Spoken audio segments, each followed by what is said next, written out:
Ya, pemberitaan firman. Nah, ini yang harus ingat ya. Kita akan menyatakan dengan tegas apa yang diajarkan Alkitab secara tegas pula. Siapa tadi yang baca? 2 Timotius 4 ayat yang kedua. Silakan. 2 Timotius 4 ayat 2. Tadi saya sebut siapa ya? Lupa saya. Atau Sofia, silakan baca. 2 Timotius 4 ayat yang kedua.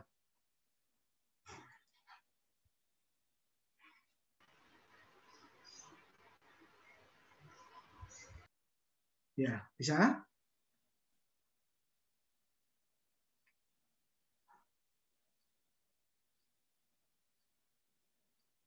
Mic-nya masih mute.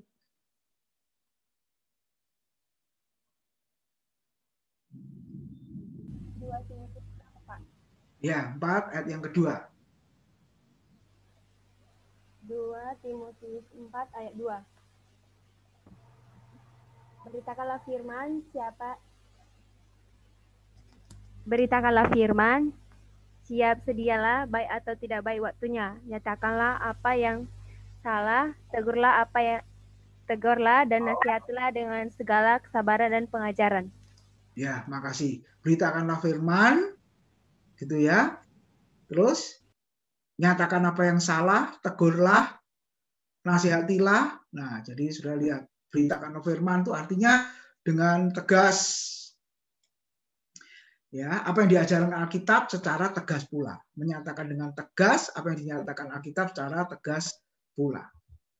Yang kedua, tetapi bila Alkitab diam dan tidak memberi pernyataan tentang sesuatu hal, kita juga akan diam ataupun kalau berbicara dengan perlahan saja. Dengan rendah hati kita akan mengakui pendapat kita hanya sebagai pendapat pribadi, bukan sebagai doktrin dari Alkitab. Wahyu 22 ayat 18. Ya, contoh. Nah, bayi meninggal kemana? Ini kan susah mau jawab. Kayaknya nggak ada ini. Gitu ya. Yang jelas kalau meninggal kemana, Pak? Ya ke kubur. Kalau saya ditanya seperti itu ya. Kemana, Pak? Ke kubur. Gitu kan. Ada yang bilang ke surga. Ya, kita nggak tahu. Itu ranahnya Tuhan. Urusannya Tuhan itu ya. Oke. Bila sesuatu hal ditulis sekali atau 2 kali saja dalam Alkitab, kita tidak akan membuat pengajaran yang rumit dan kompleks mengenai hal tersebut yang akan membawa kita kepada penyesatan. Contoh, apa itu? Seperti Petrus menyembuhkan orang sakit pakai bayangan di Kisah Rasul ya, itu 1 kali. Lalu Paulus menyembuhkan orang sakit pakai sapu tangan, Kisah Rasul 19 kalau nggak salah. Itu 1 kali juga. Nah, jangan dicontoh. Itu loh maksud saya ya, jangan dicontoh. Kalau Petrus pakai bayangan bisa, kenapa aku tidak? Kalau Paulus pakai sapu tangan bisa, kenapa aku tidak? Loh, yang menyembuhkan siapa? Sapu tangannya atau bayangannya? Kuasa Tuhan kan yang menyembuhkan. Nah, itu semua adalah sarana. Sarana bisa dipakai Tuhan untuk menyembuhkan, bisa dipakai Tuhan untuk mematikan juga. Kalau saya mendoakan orang sakit itu beberapa mati, saudara-saudara ya. Boleh kalau kalian nanti selesai ini minta doa saya doakan nanti. Tapi saya khawatir kalian tidak bisa Natalan lagi ya. Ini beberapa ada yang sakit ini ya, saudara-saudara. Ada yang izin ke saya sakit, tidak bisa ikut dan lain sebagainya. Nah, apakah mati semua? Ya enggak, saudara-saudara. Nah, artinya apa? Kan bukan salah hamba Tuhannya kan kalau mendoakan orang sakit lalu meninggal. Hari ini ada rekan hamba Tuhan, teman saya yang meninggal. Masih umur 40 tahun, kena COVID ya, saudara. Oke, ya. Hidup dan mati ya di tangan Tuhan ya. Oke, contoh. Nah, ini yang tadi saya sebutkan. Kisah Rasul 5 ayat 15, Petrus menyembuhkan orang sakit dengan bayangan. Kisah Rasul 19 ayat 11, 12, Paulus menyembuhkan orang sakit dengan sapu tangan. Nah, itu kan 1 kali peristiwanya. Kalau 1 kali jangan dipakai berulang kali, gitu ya. Oke, sampai di sini. Silakan di antara saudara yang mau bertanya sehubungan dengan Alkitab, ini sudah tuntas ya 3 kali pertemuan. Panjang lebar kita sudah belajar. Nah, harusnya itu 1 semester, tapi kalian hanya 3 pertemuan ya. Hebat. Oke, silakan. Pak Timotius dan teman-teman sekalian, kita dari kelompok 5, ada saya Aludia Fania dari Pendidikan Bahasa Mandarin, dan teman saya Ruth Sharon dari Sastra Inggris, Imelda Sharon dari Akuntansi, dan Emmanuel Saro dari Manajemen. Dan hari ini kita akan membahas tentang apakah gereja sejati itu. Next.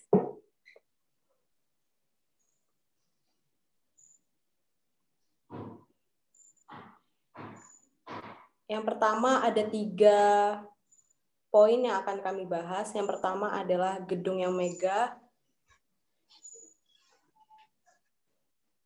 Dan gedung yang megah. Keadaan gereja pada saat pandemi, hak dan tanggung jawab jemaat. Yang pertama kami akan membahas tentang next. Gereja yang sejati. Gereja yang sejati pastinya tidak dilihat dari gedungnya, tapi umat yang ada di dalam gereja tersebut. Sebagian orang mungkin melihat dari semewah dan semegah apa sih gedung gereja tersebut. Tapi semua itu bukan intinya. Yang terpenting adalah umat yang beribadah di dalam gereja tersebut. Karena selama kita beribadah, kita memiliki satu tujuan, yaitu untuk bersekutu dan memuji atas kepentingan Tuhan dan sesama kita. Terus gereja sejati ialah tubuh Kristus, di mana seluruh umat Tuhan disebut sebagai bait Allah yang hidup di dalam dunia. Gereja adalah bangsa yang kudus dan imamat. Gereja adalah garam dan terang dunia, dan gereja adalah saksi Kristus di dunia ini, di tengah-tengah kita para manusia.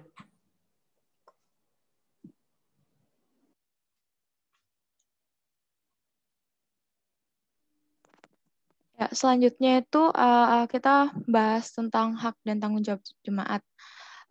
Yang pertama, tanggung jawab kita sebagai jemaat gereja, yaitu pertama menjadi anggota gereja yang setia dan rela berkorban demi kemuliaan Allah, seperti yang tertulis dalam 1 Korintus 15 ayat 58 dan dalam Amsal 3 ayat 9-10.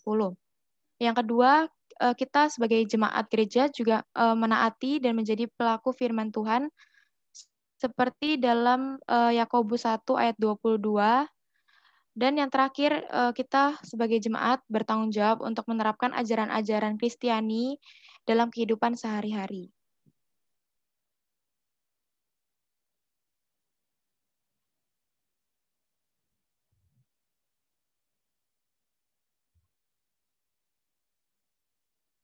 Ya, langsung saja. Hak jemaat pertama dapat mengikuti kebaktian maupun di persekutuan dengan nyaman dan tenang. Yang kedua mendapatkan pengembalaan. Yang ketiga menerima pelayanan pengakuan iman atau sidi.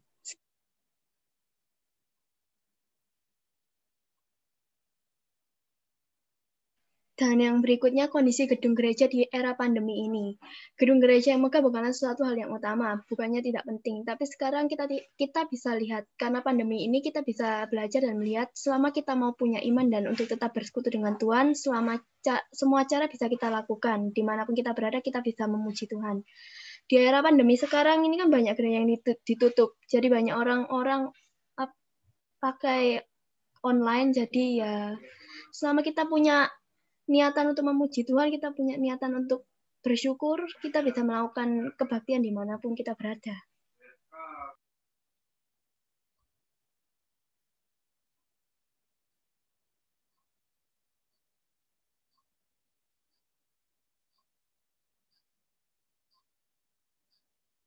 Ya, sekian presentasi dari kami, Pak. Terima kasih. Ya, terima kasih kelompok yang sudah membahas tentang gereja. Silakan di antara saudara-saudara yang menanggapi, bertanya seputar dengan gereja. Silakan. Baik, saya izin bertanya buat kelompok 5 ya. Nah, ini kan membahas mengenai gereja. Tadi yang saya dengar itu hanya gedung ya. Nah, daerah pandemi saat ini, ya memang tadi gereja adalah gedung. Tapi kita perlu, nah, menurut kelompok 5, nah, gereja yang sesungguhnya itu seperti apa? Terima kasih. Ya, silakan. Mungkin saya bisa menanggapi pertanyaan dari Ronald ya, Pak. Ya. Gereja yang sesungguhnya itu sebenarnya adalah jemaatnya, yaitu kita. Makanya tadi kenapa kita sebagai jemaat juga punya hak dan tanggung jawab gitu kan terhadap sebagai umat ataupun jemaat di dalam gereja gitu. Karena sebenarnya gereja itu adalah kita gitu, para jemaatnya gitu. Amen. Nah, satu lagi ya yang saya mau tanyakan. Nah, yang meletakkan dasar gereja ini siapa? Dan ayatnya di mana? Terima kasih. Yang meletakkan dasar gereja ya. Ya, silakan, saudara-saudara. Nah, ini susah ya. Saya mau menanggapi. Yuk, ya. Claudia.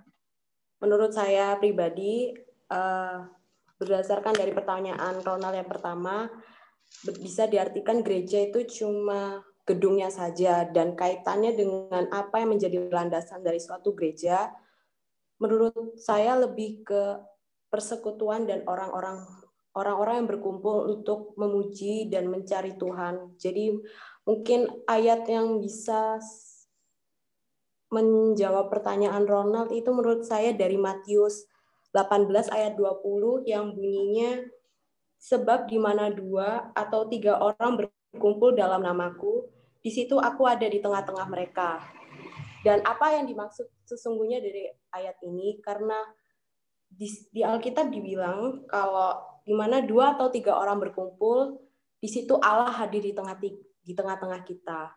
Tapi yang menjadi pertanyaan, kalau saya berdoa sendiri, apa Tuhan tidak hadir? Jawabannya tidak. Nah, ini tidak mutlak. Dan menurut saya, tadi pertanyaan Ronald yang kedua itu kan tentang ayat Alkitab yang mendasari dasar gereja kan. Dan menurut saya gereja sendiri itu meletakkan dasar gereja. Meletakkan dasar gereja. Kalau gitu berarti kita harus kembali ke pemahaman yang pertama, maksud dari gereja sendiri itu apa kan? Nah, ya menurut saya gereja itu gedungnya, dan kita sebagai umatnya itu didasari dengan ayat yang saya sebutkan tadi. Begitu. Mohon koreksinya, Pak. Terima kasih. Oke, ya ini agak sulit. Oke, ada yang lain lagi enggak? Silakan, satu lagi memberi responnya. Setelah itu kita masuk ke topik gereja ya.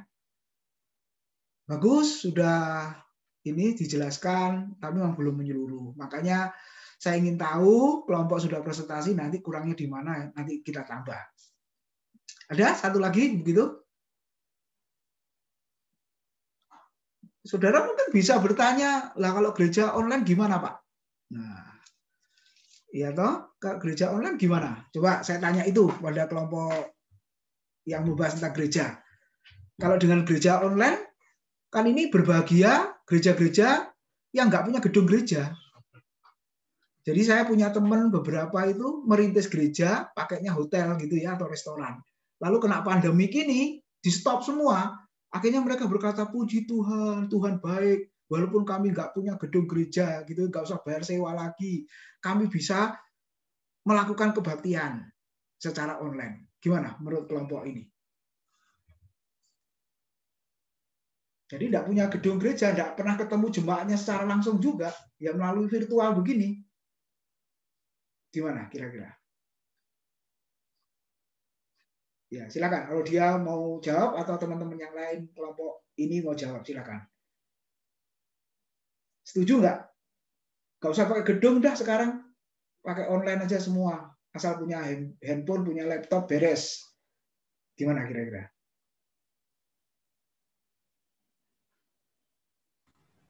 Kalau menurut aku Pak itu tidak terlalu masalah ya, intinya adanya persekutuan antara satu dan yang lain.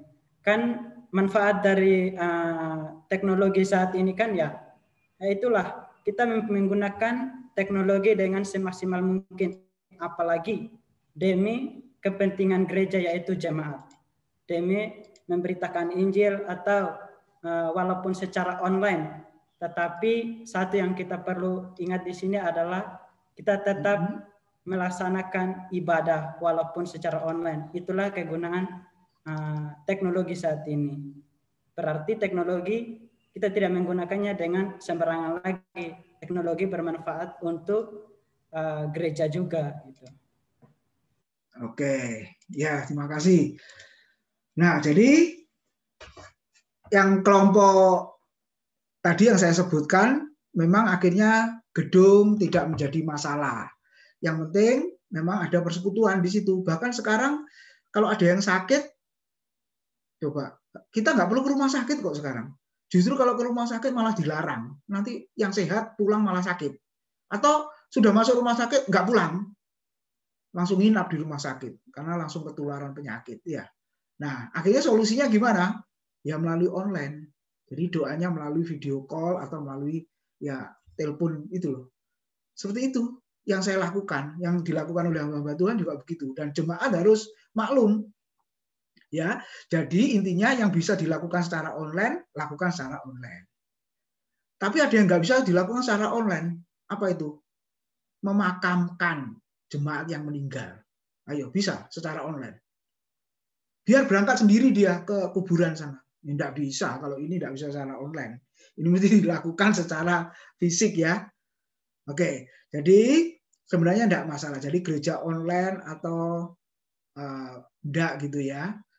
Tapi memang Tuhan itu menghendaki pertemuan, ya, pertemuan secara fisik. Makanya pandemi ini biarlah segala berlalu, kalau vaksin sudah ditemukan gitu ya, lalu semua divaksin, aman.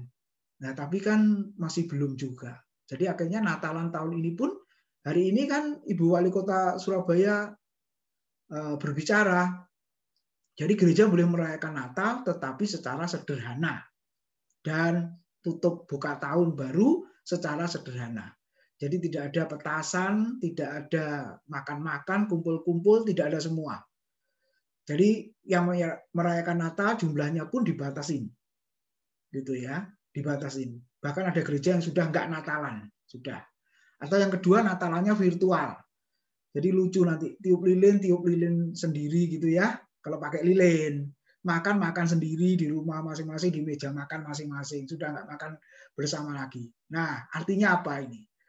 Tuhan izinkan masa ini supaya, sudah lihat, biasanya orang merayakan Natal itu kan hura-hura, kan identik dengan kemegahan, gemerlapan, ya pesta pora, door prize.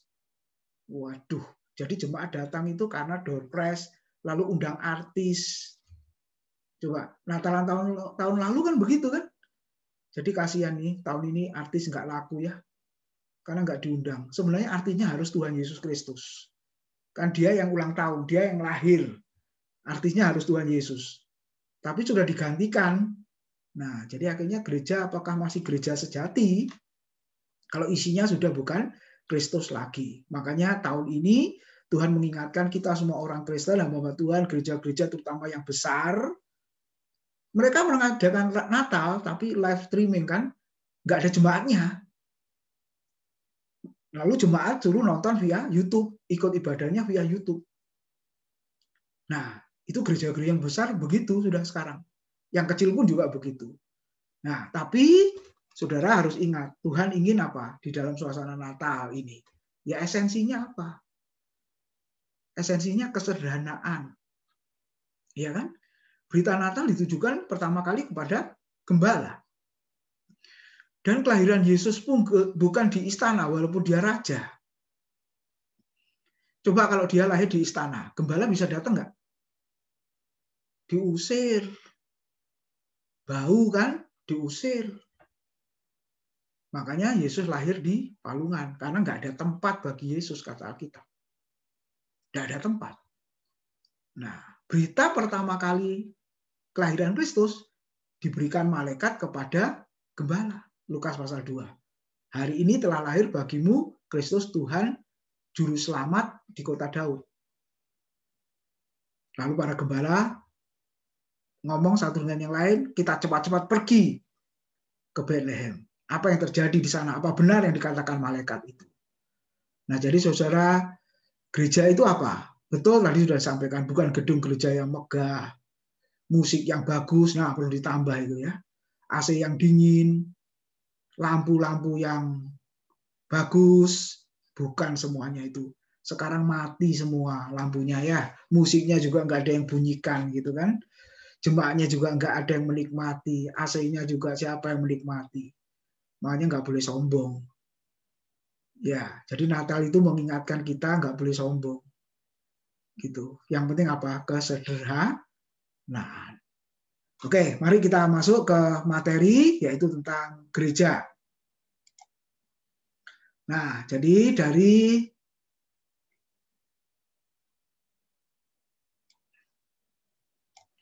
itu ya, saudara, dari kata Yunani eklesiologi, eklesia. Apa artinya dari dua kata ex dan kaleo? Ex itu keluar, kaleo itu dipanggil. Nah, jadi ayatnya di mana? Yang ditanyakan tadi belum dijawab. Ayo kita lihat Matius pasal yang ke-16. Ya, Matius 16 ayat yang mulai ayat 13. Coba saya baca ya, Matius 16 ayat yang ke-13 mulai sampai ayat 20. Setelah Yesus tiba di daerah Kaisarea Filipi, Yesus bertanya kepada murid-muridnya, kata orang, siapakah anak manusia itu? Jawab mereka.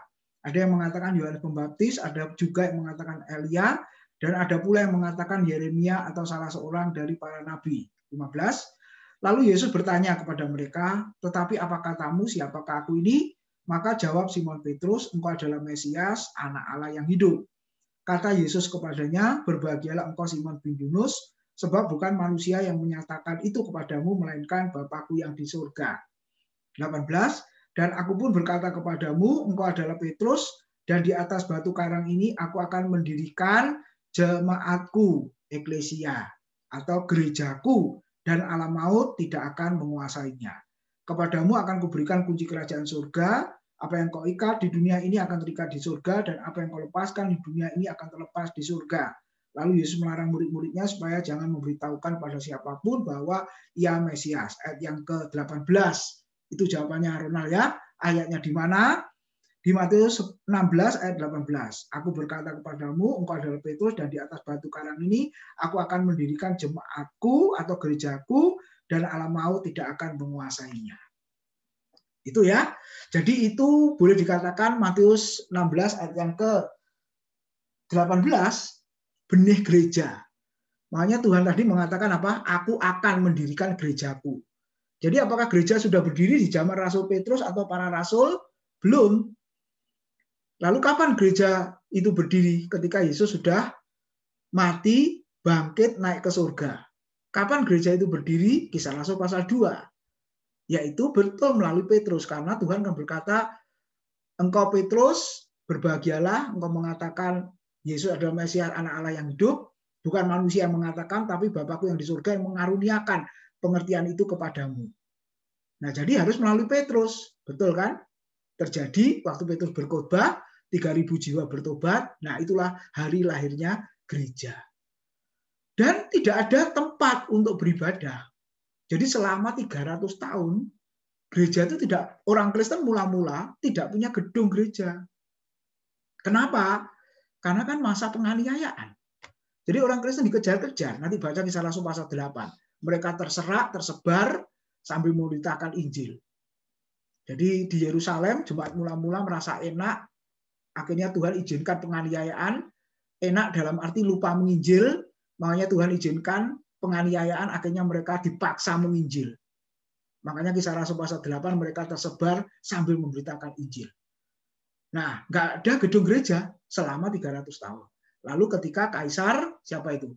Konstantin jadi Kristen, maka gereja dijadikan, kekristenan dijadikan agama negara, barulah dibangunkan gereja. Betul ya? Makanya tempat itu apa penting? Enggak terlalu penting. Tapi kalau nggak ada tempat ya pusing juga ya. Nah, tapi esensinya mau menunjukkan yang dibahas oleh kelompokmu tadi memang bukan gedungnya. Bukan berarti gedung tidak penting, bukan. Tetap harus ada kalau memungkinkan. Tapi kalau nggak memungkinkan, ya sudah. Ya, pakai virtual, ya, pakai Zoom seperti pada siang hari ini. Jadi, aku akan dirikan gerejaku, eklesia itu ya, arti katanya. Nah, jadi apakah bangunan gedung yang megah ini? Bukan. Tapi ya kumpulan orang-orang yang percaya kepada Kristus itu loh, gereja. Oke. Nah, definisinya istilah gereja berasal dari bahasa Portugis igreja yang berasal pula dari bahasa Yunani kuriakon. Nah, ini kata lain dari eklesia tadi ya, yang berarti milik Tuhan, yakni orang-orang yang percaya kepada Yesus Kristus. Itu gereja.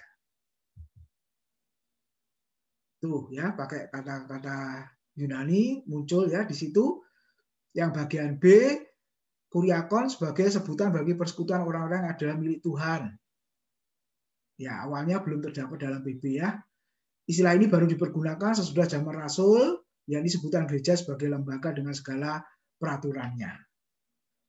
Jadi ada dua kata, eklesia dan kuriakon. Kalau PL, nah istilahnya di situ bahasa Ibrani gahal, ya, kahal dan edah. Ya, artinya memanggil itu kahal, lalu edah artinya dari kata ya ada, memilih atau menunjuk atau bertemu bersama di tempat yang telah ditunjuk. Jadi bersekutu, bertemu. Seperti kita siang hari ini sebenarnya boleh dikatakan gereja. Iya, kan kita bertemu, berkumpul di sini. Gitu ya, walaupun di rumah masing-masing secara fisik. Tapi secara esensi kan kita bersekutu ini pada siang hari ini. Oke. Nah, ada istilah sinagoge. Ya, itu ya, sinagoge itu ya. Dari dua kata sun dan ago yang artinya pertemuan ibadah orang Yahudi atau juga bisa menunjuk pada arti bangunan di mana mereka berkumpul untuk beribadah secara umum. Lalu eklesia, eks dan kalio ya artinya memanggil keluar itu tadi.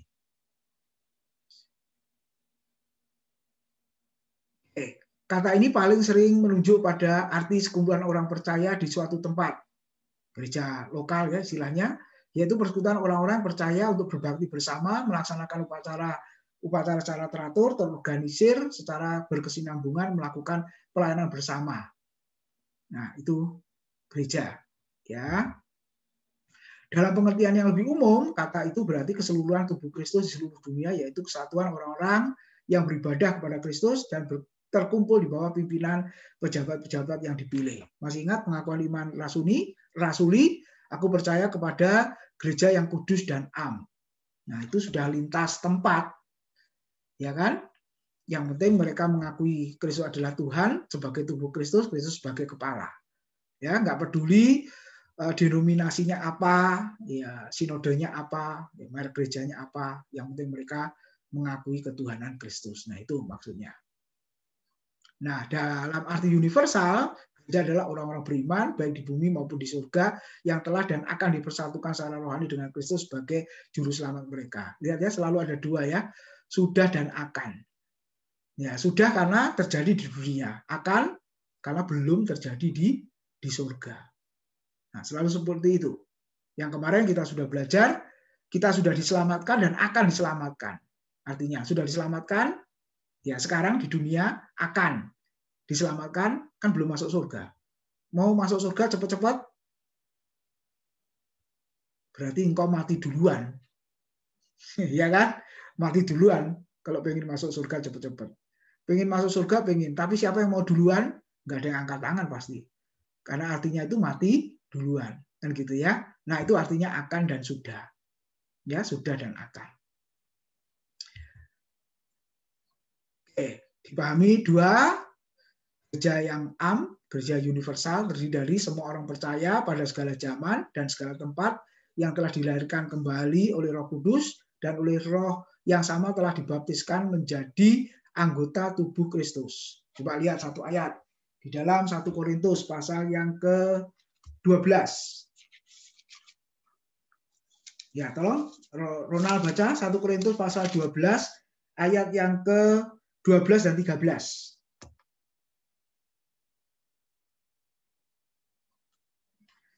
1 Korintus 12 ayat 12 dan 13. Amen.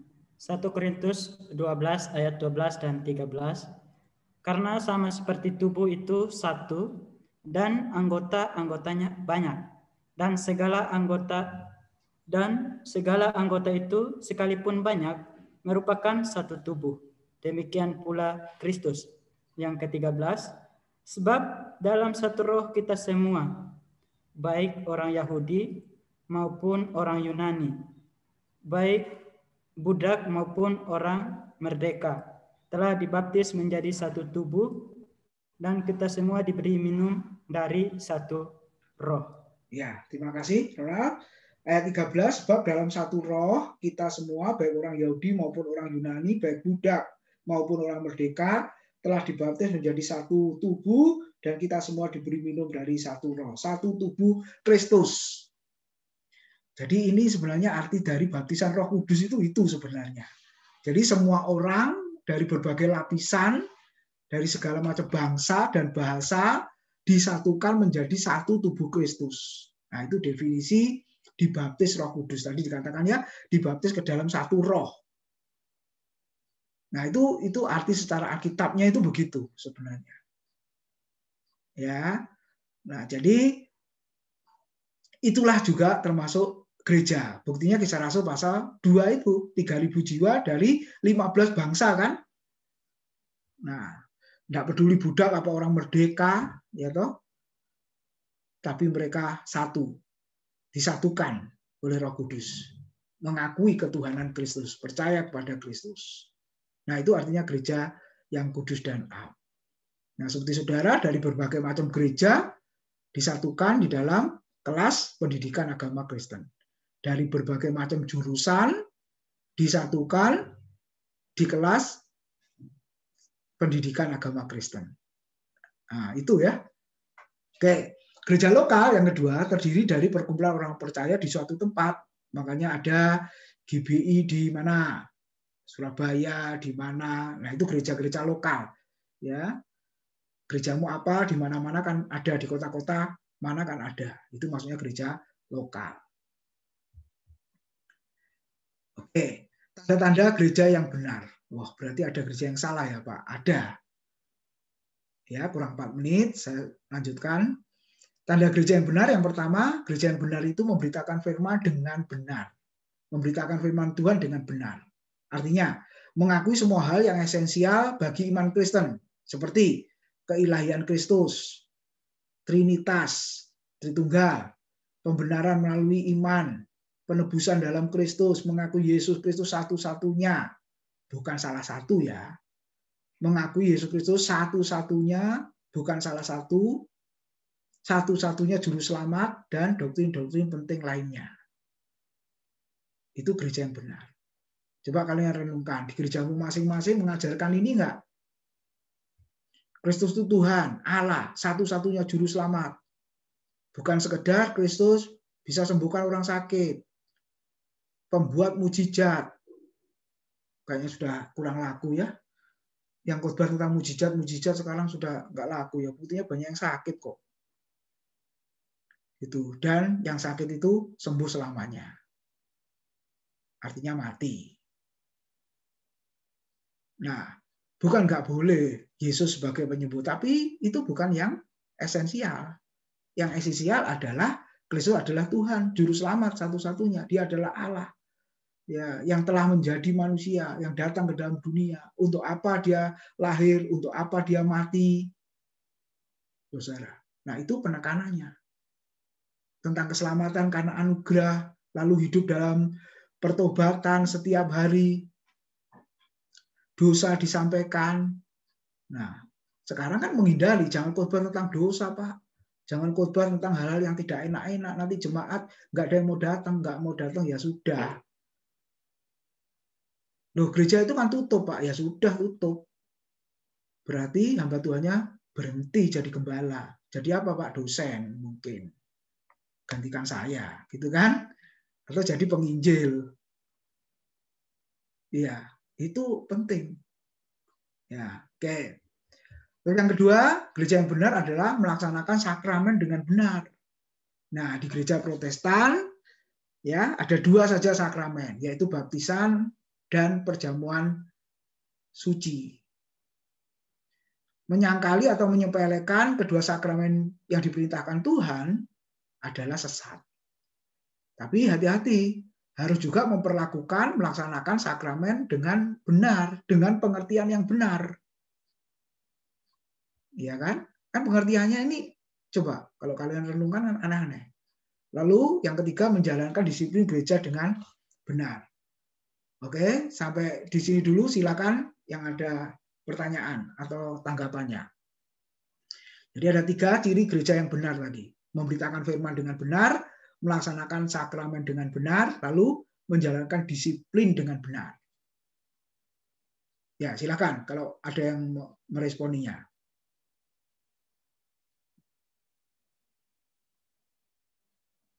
Oke, kalau tidak ada, kita